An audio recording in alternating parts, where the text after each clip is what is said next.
It's the Forever Knight-A-Thon Season 2. We're recapping and reviewing every single episode of Season 2 of the 1990s Canadian police procedural Forever Knight about a vampire detective taking a bite at a crime. Season 2, Episode 4 opens on a weirdly discordant note of this couple arguing about feminist theory and whether women enjoy pornography. Have you read any Camille Paglia? I just happen to be an expert making her lasagna recipe. No real reason to bring that up, it's just some weirdly good dialogue. It doesn't really relate thematically to the rest of the episode in any way that was obvious to me. Someone in the writer's room was going through a very specific hyperfixation. But come on, we know what's gonna happen. You're Forever Knight! This lady's gonna get gorbled. I mean, look at her. Prime gorbling material. You can discuss all the Camille Paglia you want, but we know your game. Chekhov's blonde is gonna get got. Except, get this. It's the giant man who gets gorbled, and what's more, it's no run-of-the-mill, ordinary vampire killing, no neat, orderly gorbling. He also, it seems, gets explodified, and that rules. It's a strong intro. Forever Knight is so back. For about 10 minutes of this episode, I was convinced that the hook was gonna be that the killer is either a werewolf or someone who believes themselves to be a werewolf. It was going to be a monster mash, potentially even a graveyard smash. But there's a Transylvania twist. This episode is not about a werewolf. And imagine my delight to get to tell you that that somehow is not disappointing, because what they went with is even sillier than that. And I won't be coy. You've seen the thumbnail. It's Jack the Ripper. Jack the Ripper, the real-life serial killer who actually existed and actually killed a bunch of sex workers in 19th century London, is in fact a vampire, and here in Toronto. And that's not a joke. It's not an ironic joke that I'm making. It's real, and it's what the episode is about. Is that tasteless? Yes. Do I feel good about how delighted it makes me? No. Delighted I remain. It's too late to change what this episode is about now, but a little writing tip from me to you: don't do this. Don't take my joy at this bonkers-ass revelation as approval to do a similar thing in the story you're writing. Jack the Ripper actually killed real people, and I can't believe I'm once again returning to this point in this video series about the funny vampire cop show, but the fact that he targeted sex workers eerily parallels the way that institutions today treat sex workers as disposable. Even if the people involved are all long dead, it's still like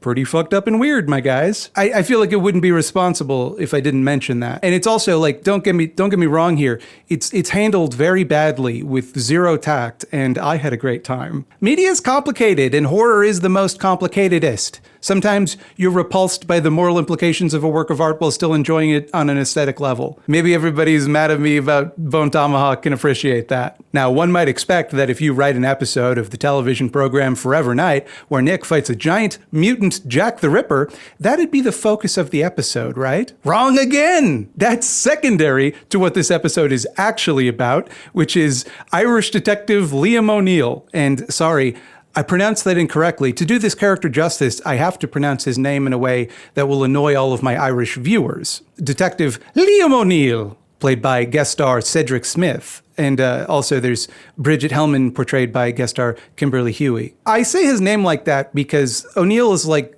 he's Irish as fuck. Like Irish in a way that somebody who's never met someone from Ireland would assume the Irish to be. And that can only be conveyed through my shitty attempt at an Irish accent. O'Neill's been following this case across several countries and has been assigned to work with Nick by Interpol. There is a great deal of stereotyping of the Irish in this episode as a fundamentally superstitious people with a connection to the mystical who believe in leprechauns and such. Again, that sucks. I'm aware that it sucks, but O'Neill is a great addition to the cast. Like, I really liked him in this episode. He has this larger-than-life presence that is a joy to watch. He just goes around schmoozing every character, but he's weirdly cold and standoffish with Nick, asking pointed questions about him, almost like he can tell there's something strange going on with this Nick guy. Which, of course, he can tell, because, as it turns out, O'Neill is a fucking daywalker. Yeah, that's right. He was slightly gorbled as a wee lad, but survived, and now he possesses the same innate sense that Nick sometimes has to detect vampires, as well as a similar complete inability to use it effectively. Since that time, he has dedicated his life to eradicating the vampire menace, and that's why he's here to kill the vampo that is committing the murders Nick is investigating today.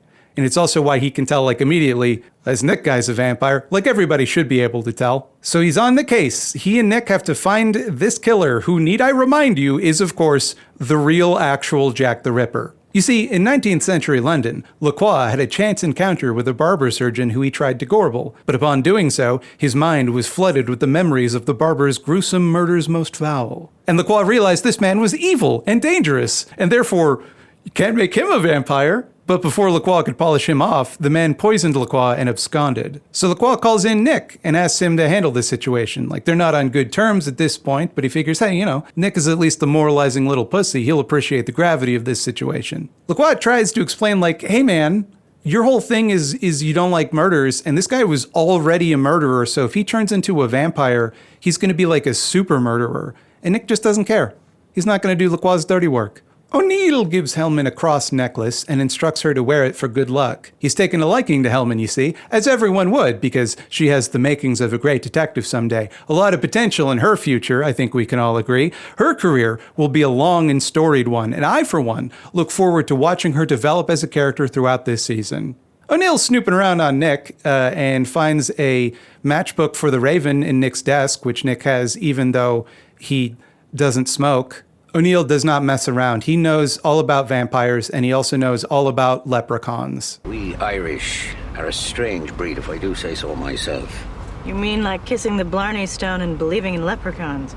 I personally know dozens of hard-working, sober people who've seen them. Oh, you thought that was a joke I made? No, O'Neill believes in leprechauns. And since O'Neill appears to be a very lucid character that does go on to imply that leprechauns are real in this world, tragically, this will not be explored. Like, I don't want to speak for Irish people, but I don't feel like they do believe that. They're portrayed in the show like superstitious folk, and they don't believe in the modern technology of a place like Toronto. I always thought Irish people were, like, normal. So anyway, O'Neill's going down to the Raven, and despite having the textual ability to detect vampires using a magic vampire sense, he gets freaked out at his first sight of a goth. He tries to attack them with crosses, and they're like, okay, man, get out. You can't be attacking goths in the Raven. Jeanette sees this go down and confers with Lacroix. The two call in Nick to the Raven right before sunrise. When Nick arrives, Lacroix explains how he set up a trap. Now O'Neill will get killed by Jack the Ripper, because what Lacroix did, right, was he planted soybean dirt on Jack the Ripper, and so the police could then use that to trace Jack the Ripper's location. And it does feel like, since that is the location Jack the Ripper is already at, they would have found that anyway. Okay. But it's a good trap. It's a good trap because it's daytime and Nick can't go out in the day. And I mean, sure, neither can Jack the Ripper, and neither can O'Neill for that matter. I know I called him a daywalker earlier, but it would be more accurate to call him a regular-ass dampeel. He's also vulnerable to sunlight, so he's not going to go to that trap. But other than that, it's a flawless plan that's sure to get this old man killed, a thing that would normally be quite difficult for Lacroix to do as a murder maniac immune to every method a vampire hunter might use to kill a vampire. What better plan is there than to have O'Neill confront the vampire that he's here preparing to kill? And it's his job to kill, and he has presumably done this many times. And if we are to believe that he is a threat to vampires, then this really should not be an effective trap against him. A vampire is a poor choice of trap to kill a vampire hunter, Lacroix. I might have instead shot him with a gun. That's my advice to you, Lacroix. You are overthinking this. But okay, unfortunately for all involved, this genius plan somehow goes awry. You see, it's not O'Neill who investigates Lacroix's planted clue. It's Skanky and fresh-faced junior detective Hellman. You see, Hellman's got that spunk. She finds a clue, she doesn't let it go. Because she's plucky, she's determined, and that will serve her well as she learns and grows and becomes a proper detective over the years, nay, decades, of what is sure to be an outstanding career and a life full of adventure and purpose. Oh, okay, well, whoops. Don't know what the cross necklace was for then. Didn't seem to help at all. It didn't even slow down the gorbling. I'm glad you did manage to put at least one female character in the fridge there, Forever Knight. Thought you were off your game there for a second. Glad you're back. Jack seems to be a different type of vampo. He's monstrous, much more physically powerful than typical vampires, but with the trade-off of being mindless and savage. He tears people limb from limb and acts on instinct and hangs out in a dirty box in an abandoned warehouse instead of a Eurotrash nightclub like a vampire should. Like O'Neill, his transformation was incomplete, resulting in some sort of hybrid, imperfect vampire. But where O'Neill is essentially a human with some vampire-like qualities, Jack the Ripper is a super shredder vampire, all of the monster bits heightened and the human bits de-emphasized. Forever Knight is rarely so straightforward with its horror elements. Jack is an enormous presence in this episode, literally and figuratively. He's an immediate and credible threat, even to the other vampires. He has this manic, bestial energy, like he's killing on explosive instinct, and it's not clear to what degree he even has rational thought. Nick flies in, but O'Neill doesn't need help from a stinking vamp. He just rams Natalie's car straight into Jack the Ripper, which causes an explosion, catching the car on fire and trapping him inside. So Nick has to speed in and tear the door off its hinges to save him. So I guess at the end of the day, he kind of did need help from a stinking vamp. Jack the Ripper burns to death horribly. Hooray, there are no more evil vampires in Toronto, probably. Well, actually, that's not true. There's still one that O'Neill has to take care of. He waits at Hellman's grave and shoots her with a crossbow when she rises in sluttier clothes to signify that she is now a creature of the night, as I'm sure Camille Paglia would have wanted. Was she buried in those clothes? Did they bury her in a corset? Or did she rise from the grave, go and buy some sexy clothes, and then come back to the graveyard to hang out? It sets up that O'Neill is kind of an open question. Is it the right choice for Nick to let him walk away? Is he putting himself and other non-evil vampires in danger by doing so? And if he is, does he have a right to put an end to that threat? The vampires we meet in the show are all murderers. They could at any moment decide to just start gorbling. But at the same time, you can't just go around killing people, even if they are vampires. And boy, what a bizarre series of choices this episode made, don't you think? To introduce this over-the-top vampire hunter out of nowhere and have him team up with Nick to fight literally actually Jack the Ripper, which, again, is what the episode is about. This is some premium Forever Night, if ever I did see. Just tip-to-toe nonsense every step of the way with complete, unerring sincerity. One small problem I did have with this episode is that it doesn't make any fucking sense. The show has been pretty clear about how vampires are made. If a vampire just gorbles you, you're dead-zo. You're not going to vamp up. If a vampo gorbles you and then you gorble their vampire juice, that makes you vamp the hell out. Putting aside a line of dialogue from earlier this season that says that vampires don't have blood unless they've recently fed, which is obviously a mistake, that's a very simple, clear rule. So okay, so did Lacroix intend to bring Jack the Ripper across? Did he give him some Lacroix juice, but then change his mind when he saw that Jack was a murder maniac? Bringing someone across is typically seen as a pretty big, deliberate decision, not something you do lightly. And Lacroix doesn't know this dude's name. Did Jack, steal some of Lacroix's blood? As Lacroix was biting him, did he kind of just start biting and sucking at Lacroix? Why? And for that matter, how did Lacroix get poisoned? Jack the Ripper didn't poison people. Can vampires be poisoned? Is the evil in Jack the Ripper's blood the thing which is poison? Is that a thing now? Can vampires be hurt if the blood they drink is too evil? Is that why the episode is called Bad Blood?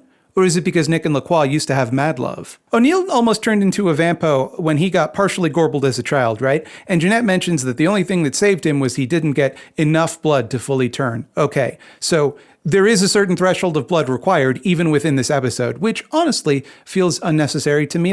Why not just say that being bitten but not killed and not turned has this effect on people? Turns people into half-breed pseudo-vampires? It would explain why vampires can't just gorble people a little bit, why it always has to be the full-on suck to death. And it would create a whole new category of guy for you to use in stories later. And most of all, how did Hellman turn into a vampo? Because we saw her get bit. She did not drink any Jack blood. She did not. She is not a half-breed. She is a full-on normal vampire. And furthermore, if she's going to become a vampire, wouldn't that concern Nick? Why isn't Nick waiting there in the graveyard to help her? Nick should know how vampires work. Nick's been a vampire for a long time. And I know that the answer to all of these questions is, come on, man, who gives a shit? But that's frustrating. Sure, the episode ends on a cool image, and they wanted to have this Jack the Ripper story, so they kind of bent the lore to get there. Fine. It does spoil a little bit of the buy-in for me, but I'm used to the show playing kind of fast and loose with the lore. Why didn't Nick use his magic vampire sensing powers to find Jack the Ripper? For that matter, why didn't O'Neill use his ever, despite it being stated in the episode that he could? But that's a superficial complaint. The bigger issue is that they specifically call attention to the rules that they're also ignoring to make the story work. And it can be a legitimate stylistic choice to fudge the lore when the story calls for it. Sure, but then don't bring it up then. Don't allude to the mutual gorbling process being necessary if you intend to ignore that for narrative convenience later. At least give your audience that much credit. But if you are going to be this sloppy and careless, you had better use it to make something bonkers, which they absolutely did. This might be my favorite episode of the series so far, just based on the sheer lunacy of it all. And the action is tense and exciting. Like, it's well done. Like, this feels like a completely different, albeit much less sophisticated show, and I love the big swings it takes. I want to give a special thank you to my web puppets over on Patreon. We've got Wolfman Jack, Cooper Holmes, Joe McClory, Liz Widow, C.H. Phillips, Gideon, David Kaler, and Andrew Roger. And I, Bobby Duke, the star of the channel, would like to thank these other people who's also the stars of the channel. We got Jay Torney, Connor Patrick Griffin, Rachel Ratt, Cato Moore, Carpad, Josh Manes, and Hyla Tracy. Hope you're enjoying this Forever Night shit that Mildo insists on doing every year. I don't really get it myself. I don't know. I'm trying to reduce my screen time. That's just me, though, you know? Like, who cares about some show from the 90s nobody's ever heard of?